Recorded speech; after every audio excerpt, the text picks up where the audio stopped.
একদিন বিশ্বনবী বললেন, বান্দার কোনো হক আল্লাহ কোনোদিন ছেড়ে দেয় না। আল্লাহর হক আল্লাহ মাফ করে, বান্দার হকের মাফ নাই। যদিও আমি নবী, আমার উপর যদি কোনো হক থাকে বলো, আমি দিয়ে দেব।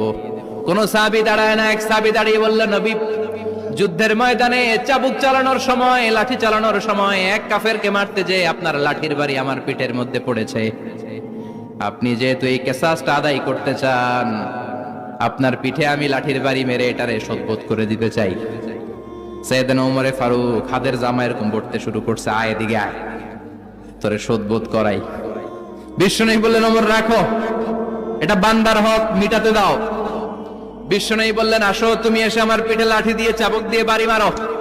সাহাবী বলে, ও নবী, তখন দুর্ভিক্ষের সময়ের যুদ্ধ ছিল, আমাদের গায়ে জামা ছিল না। যখন আপনি আমার চাবুকটা পিঠের মধ্যে মেরেছেন, আমার পিঠে তখন জামা ছিল না।